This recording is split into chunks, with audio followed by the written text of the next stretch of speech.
I'm Ron Lindsay. I'm the president of the Center for Inquiry, also currently the executive director of the Council for Secular Humanism. But that's only for a few more weeks, because with me today is the person who will be the new executive director of the Council for Secular Humanism, Tom Flynn, a man of many talents and abilities, and someone with whom I agree with on most issues, which, believe me, is a cause for much concern. One thing that we do have a disagreement about, though, is about the celebration of, dare I say the word, Christmas.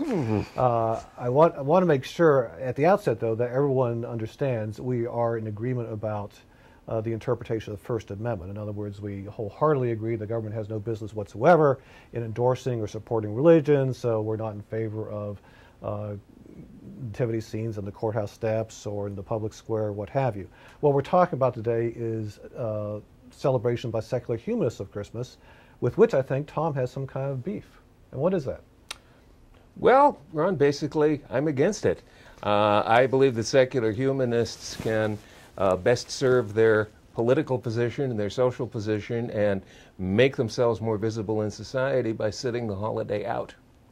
But why is that? Look, I understand that Christmas has vaguely religious overtones, but the fact of the matter is, as most Christians themselves will admit, Christmas represents a ripoff of pre-existing holiday traditions. I mean, the Christians kind of piggybacked on the Saturnalia, which was tied in with the solstice, etc. And if we let the Christians continue to appropriate this time of the year, haven't the Christians won? I mean, look at it. I mean, Christmas is associated with all kinds of pleasant experiences, gift giving, vodka martinis, feasting, vodka martinis, family get-togethers. Did I mention vodka martinis? You know, you can't have vodka martinis at times other than Christmas. But no, you're right on one score, Ron. The holiday as it's celebrated today incorporates a huge number of pre-Christian pagan elements. Oh, it's you. And also a thick overlay of post-Christian commercial elements. And yet, in my book, of course, I wrote a book about it, The Trouble with Christmas, I argue that this is called the paradox of Christmas.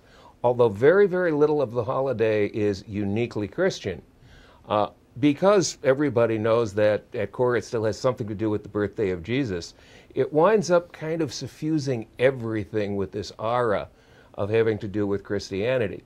And so we get a situation where symbols that Christians know are secular, Santa Claus or elves or what have you, wind up taking on a Christian aspect, being an emblem of Christianity's undeserved priority in the society for non-Christians. So when we talk about if we let the Christians appropriate the society, haven't they won? Well, the problem is Christians have already appropriated the calendar. Christianity virtually owns the last 6 weeks of the calendar, and non-Christians hardly have anywhere to hide. And as country gets more diverse, I think there need to be more outlets for people who Christmas is not their holiday.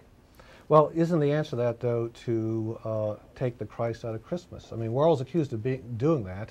Shouldn't we actually try to do that? And I'm not just talking about the name thing, because the name thing is, to me, kind of irrelevant. I mean, yeah, Christ is part of Christmas, but so is Mass.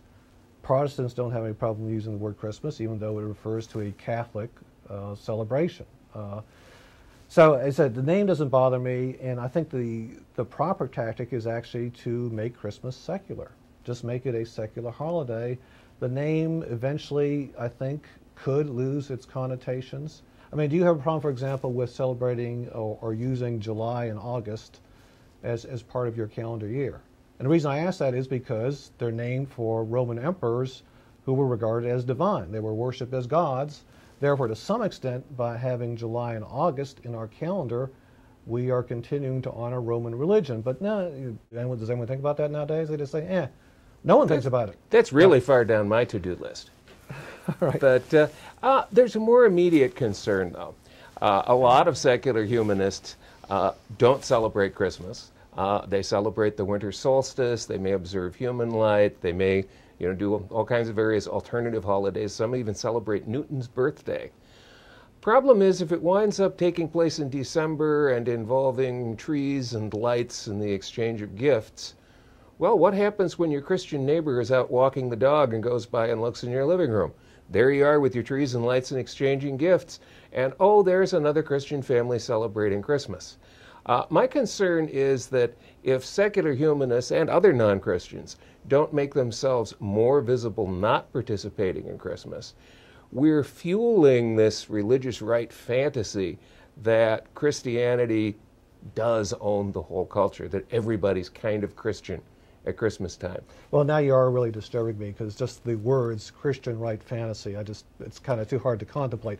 But it's not good if you've just had lunch. No, but one thing you mentioned, and that does concern me, is that some humanists think, well, gee, the alternative to Christmas is to have something like a solstice celebration. And I'm certainly not criticizing those who want to do that. I am. But I know you would. You're anti-holiday, let's face it. But no, one problem I have with that is, number one, it seems, frankly, to me, and others have their own opinions, kind of a weak alternative. And is it any better? Because actually it harkens, again, back to religious traditions. They just happen to be pagan religious traditions that worshipped the sun, S-U-N, as opposed to the sun, S-O-N. Actually, it's worse than that. The winter solstice, if you get serious about it, encodes this very primitive fear that people long ago actually had, that the days would never stop getting shorter, and that some kind of magic was required to bring the light back. Now, that strikes me as a pretty lame holiday to be revived by people who understand a little bit about celestial mechanics and possess central heating. Much too academic analysis for me. I'm still thinking about Christian right fantasy.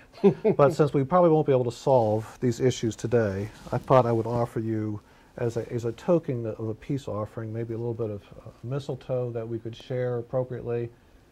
Well, then, maybe not. I don't know. It's the beard thing. A little too scratchy. Okay. Yeah. All right. Well, Tom, you're entitled to your opinions, however wrong they may be. And I say the same to you. Great. We can agree on that much, at least. Happy just another day. All right. Happy holidays.